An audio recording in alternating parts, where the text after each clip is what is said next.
Hey, ladies and gents, it's His here with the review of Thorasis the First Risen, a Mythic Legion figure from Four Horsemen toy design. This came in with All-Star 6, which arrived recently. And let's get right to it. I'm going to start by reading the bio. It says, Thorasis the First Risen. As the forces of death are called forth from their banishment, the first to emerge is the eldest child of Necronominus, Thorasis the First Risen. The arch-general of the congregation, Thorasis assumes command of his father's undead army, relieving his sister Morguleth of the role she has served in since her father was banished during the First Age. During his long years in exile, Thorasis has prepared and prayed. After ages spent in silent supplication, those prayers have been answered. Thorasis has returned to usher forth the Liturgy of Bone, a celebration of death, which will be the end of all life in Mythos. Whoa. So he's a pretty heavy hitter, right? The first son of Necronominus. Anybody who's going to kick Morgulith off her throne and assume command has got to be a real badass, because Morgulith is about the scariest, scariest dame, if I can use that archaic term, grand dame of the bony legions. So here he is in all his glory, and the first thing I know is tons of soft goods and a spectacular shield, the likes of which we've seen with other factions, but I believe this is the first time we've ever seen it with Necronominus. It's pretty spectacular. So let's bring him in. First of all, I can't recall ever getting a cloth banner with another figure like that, because we have gotten the plastic sculpted banners that hang vertically, but this goes more horizontally, and I believe it's fully wired, right? So it stands straight out and you can be posed dynamically, and it also has elastic so that he can hold it aloft as the bannerman and the leader of the Necronominus faction, awaiting Necronominus' return.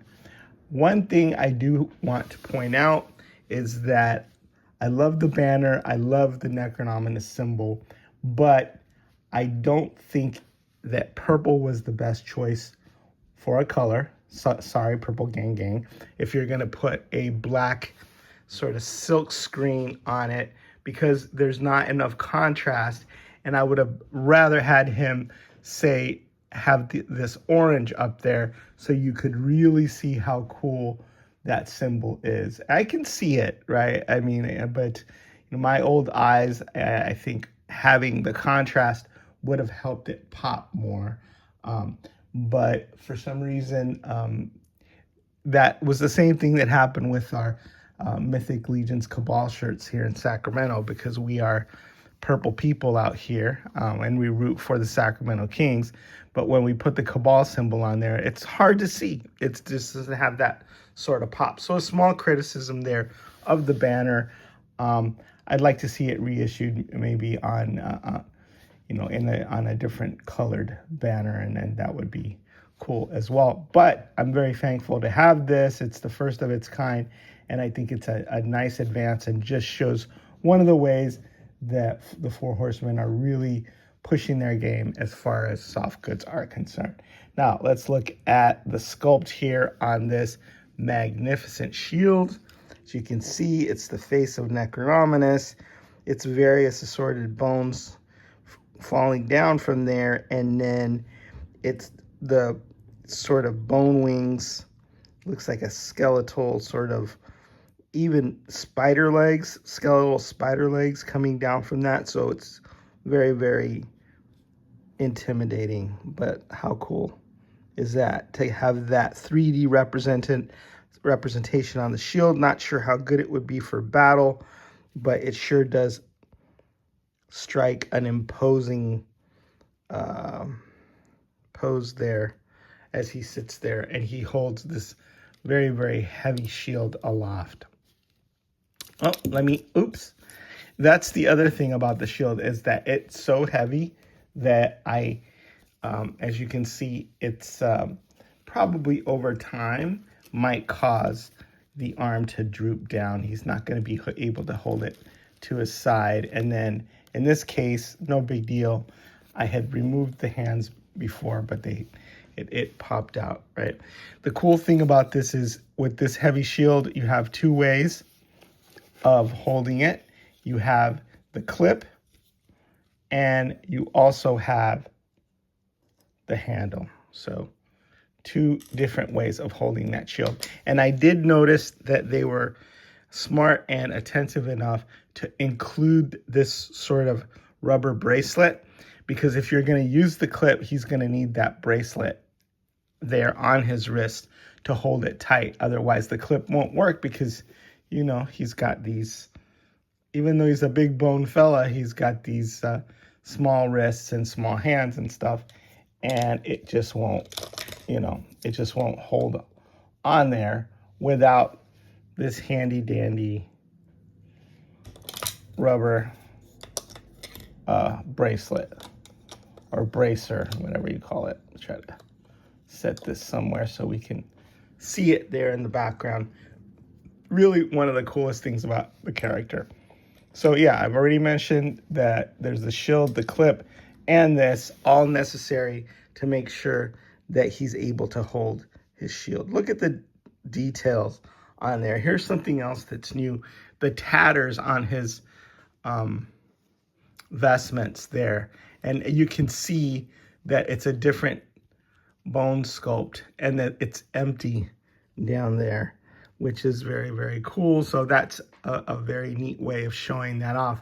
There's tatters here under the armpit and right in the middle.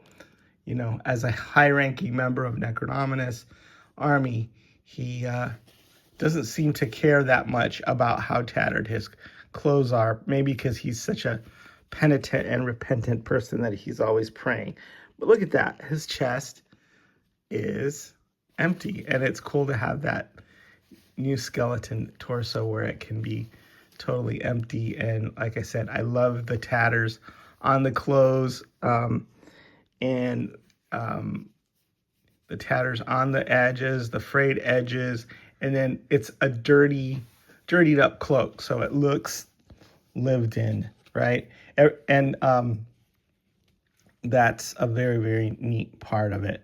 Down here, you have the bone legs, right? If you open up the skirt, and then you have this green rubber loincloth as well.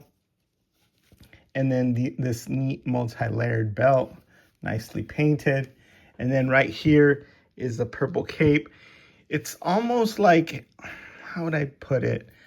Like a denim feel, not denim feel necessarily, but texture to it. So it's also frayed and there's holes in it and all that. He's got you can see the belt back there, and it's all fully wired so that you can pose it any way you want. Here's the two pauldrons. There are two different pauldrons.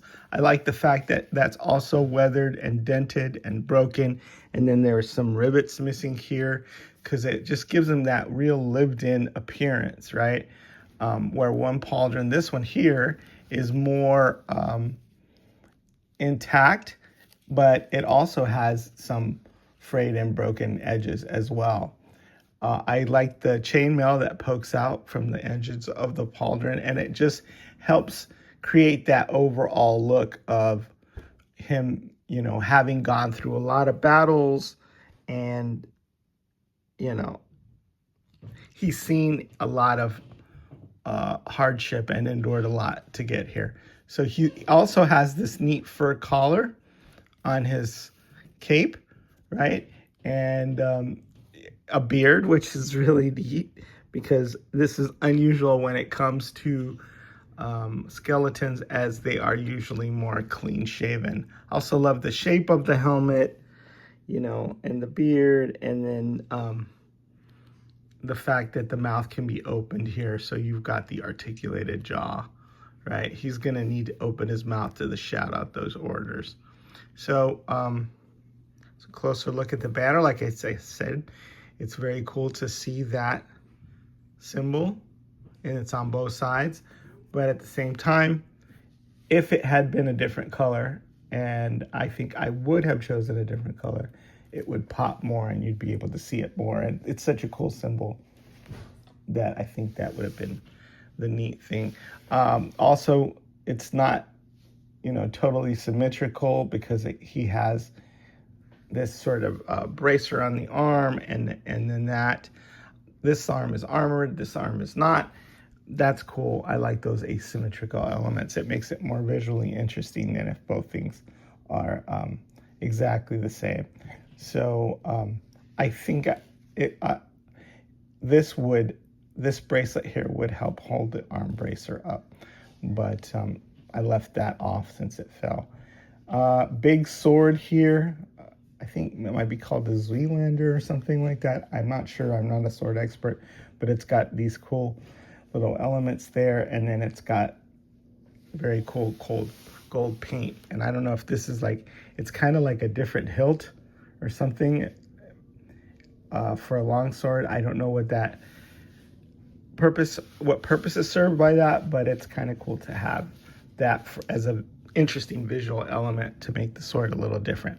Comes with, if you want to turn him into an angel, I guess, some wing adapters in both sides. I don't see this guy as being particularly angelic, maybe some demon wings later on. And then it's got this adapter as well. Those are kind of ubiquitous. Another cool thing is he not only comes with his armored feet, but he comes with the skeleton feet. So those are super cool. In case he needs to tiptoe through the tulips or, enjoy the sand on the beach, he's got that. And he also has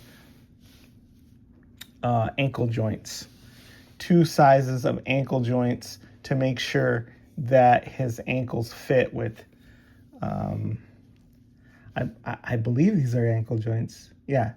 To make sure that you have the correct ankles to fit with whatever legs that you have him with. So those are extras that I probably won't switch out his feet. I like the armored look, but if I do, I've got, different sets of ankles to make sure that those fit.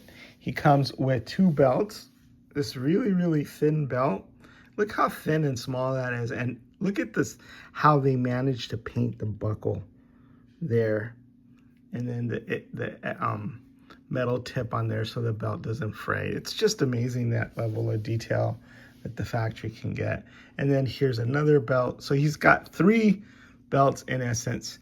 And then this one also has those painted details. That's a more simple belt, but he could put his sword in there, slide that in there.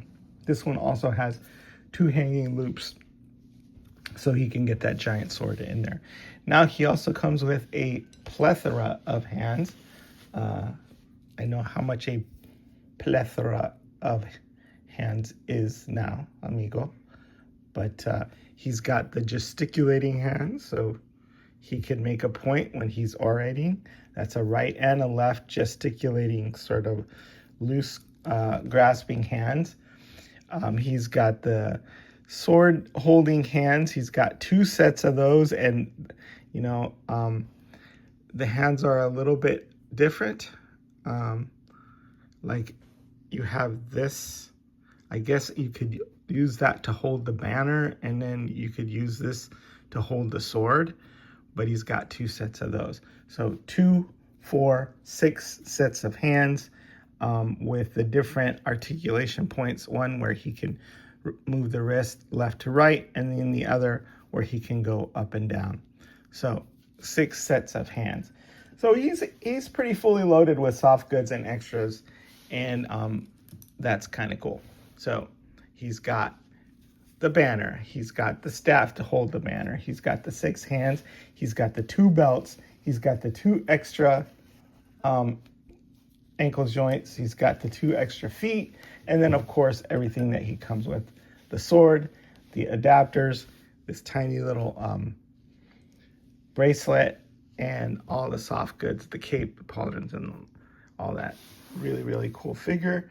Yeah, Thorasis, the first risen, back to claim his birthright and make sure that things are done right. I am also firstborn son, so I understand the value of responsibility, and somebody has to carry on the father's legacy, and Thorasis is up to the task, I think. All right, is the Wiz signing out.